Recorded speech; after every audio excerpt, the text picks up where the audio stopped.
remember standing up after you make that tackle? News tonight on Buffalo Bills player Damar Hamlin, who millions watched collapse during Monday Night Football. That's something I don't really want to get too deep into in the details of. January 2nd, 2023. Two of the NFL's best teams squaring off with much more at stake than just primetime coverage. The Buffalo Bills against the Cincinnati Bengals. The outcome of this game will alter the entire playoff landscape and path to Super Bowl 57. What's at stake?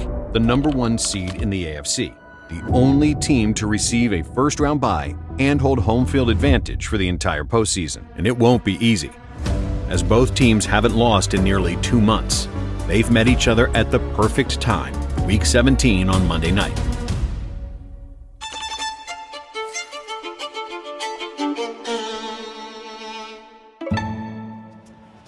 Right away, it looks like the shootout everyone was hoping for. The Bengals attack first, trucking down the field in less than 3 minutes for a Tyler Boyd touchdown. But Buffalo quickly responds with a 25-yard field goal from Tyler Bass. The energy in the stadium is so intense you can't even hear yourself think. Then it happens. The scariest moment in NFL history. With just over 6 minutes left in the first quarter, the Bengals have the ball. On the second play of the drive, Joe Burrow passes to T. Higgins and lowers his shoulder, hoping to gain a few extra yards. Damar Hamlin makes the tackle, and as you can see, everything appears normal. Hamlin returns to his feet, adjusts his helmet, then collapses on the spot. Now another Bills player is down. Whistles are blown and gameplay is immediately stopped. Within 10 seconds of this moment, athletic trainers and medical professionals swarm the field. Emergency CPR is conducted for 10 minutes as an ambulance arrives soon after. Damar is down on the field for nearly 20 minutes. Both teams surround him in shock, while his family runs down to the field to be by his side. The stadium that was uncontrollably loud just moments ago is now completely silent. Damar receives oxygen from the first responders, is loaded into the ambulance with his mother, and transported directly to the University of Cincinnati Medical Center, 4 miles away. The ambulance leaves the stadium at exactly 9:25 p.m., 30 minutes after he initially collapsed on the field. You see a cluttered TV broadcast, then hear this from Joe Buck. They've been given 5 minutes to quote-unquote get ready to go back to playing. That's the word we get from the league and the word we get from down on the field, but nobody's moving. As you can see, teammates remain seated, hug each other, and shed tears for their teammate whose status now remains up in the air.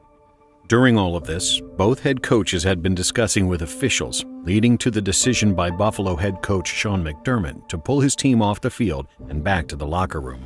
Another 30 minutes pass, and the game is officially postponed, over an hour after Damar collapsed. Meanwhile, his status remains unknown, as the world waits for what feels like an eternity for an update. Stefon Diggs, other teammates, and Bengals head coach Zach Taylor go to visit Damar at the medical center. But on Diggs' way in, he's stopped by an officer, nearly having to force his way in, stating, "We just had to be here for our teammate." And just outside, an additional 100 fans stand hand in hand in support. Then, finally, there is an announcement on Damar's status. He had a heart attack on the field. Damar was able to regain his heartbeat, but still remains in critical condition. But in the night following the incident, something magical happens. Damar's charity and toy drive, the Chasing M's Foundation, receives an unthinkable amount of donations. Before the Monday night game, his foundation had $74,000 in donations. The very next morning, with the help of over 119,000 new donors, that number had reached over $3 million, and that amount has skyrocketed to over $9 million and counting. But amongst this amazing moment, nearly 3 days pass without any major updates on Damar's health. Then, on January 5th, not only does the NFL officially cancel the Bills-Bengal game, but the world receives information about Damar directly from the UC Medical Center.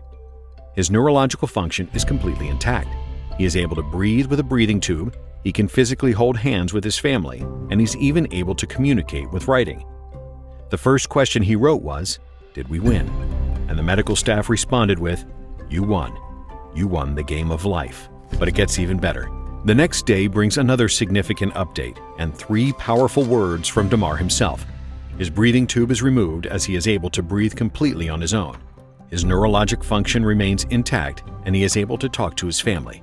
Damar is even able to say his first words to his teammates in over 4 days. In a FaceTime call, he tells them simply, "Love you boys." And the next day brings the NFL's first game action since the incident. Love is shown in incomparable ways. Every single team in the league shows support during warm-ups by wearing Love for Damar shirts, but nothing is quite as special as what the Buffalo Bills had in store. At home, in the final game of the regular season, Buffalo players walk through the tunnel repping Damar's number 3, Damar Hamlin shirts and hats. The Bills run out into Highmark Stadium to a packed-out crowd full of supportive fans.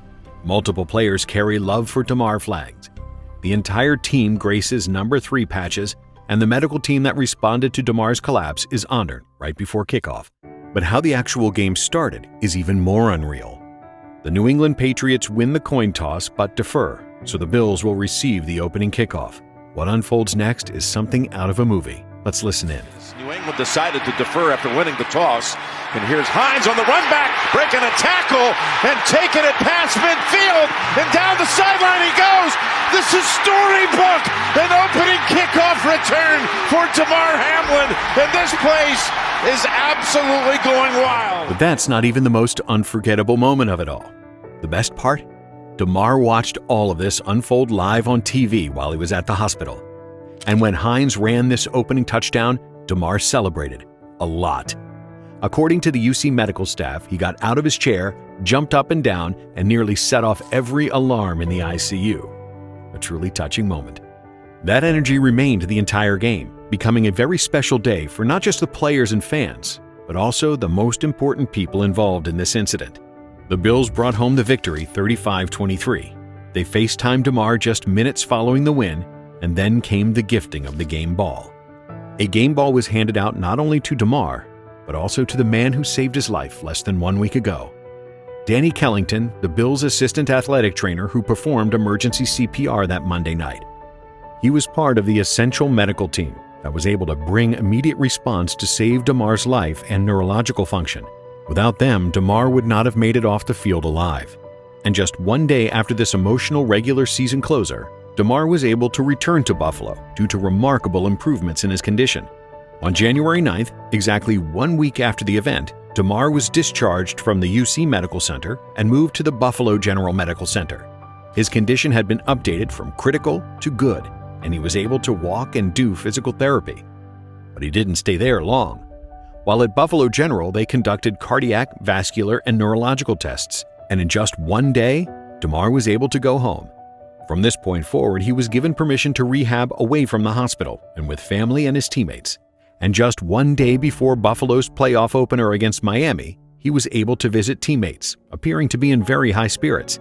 A major emotional boost for a team that had just witnessed this tragedy. He attended Buffalo's divisional matchup with Cincinnati 1 week later and made his first public speech since the incident a couple days later. I can't tell you how appreciative I am of all the love, all the support, and everything that's just been coming in my way. And social media is a huge reason why family, friends, and fans were able to keep up with Damar's status and continue their ongoing support. From updates on his personal Twitter and Instagram to fan-made videos and love from major figures outside of the NFL, support came from everywhere you could possibly imagine.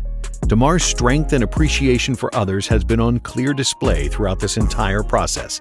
He thanked all the medical staff who assisted him, created merchandise with all the proceeds going to the University of Cincinnati Trauma Center, and even texted his teammate Tre'Davious White in the middle of the night to apologize for putting his team through everything that occurred since his accident. Since that Monday Night Football game on January 2nd, 2023, the world has had the opportunity to witness the scariest day in NFL history evolve into one of the biggest outpourings of love and support, not only for Damar Hamlin, but also the medical team that saved his life.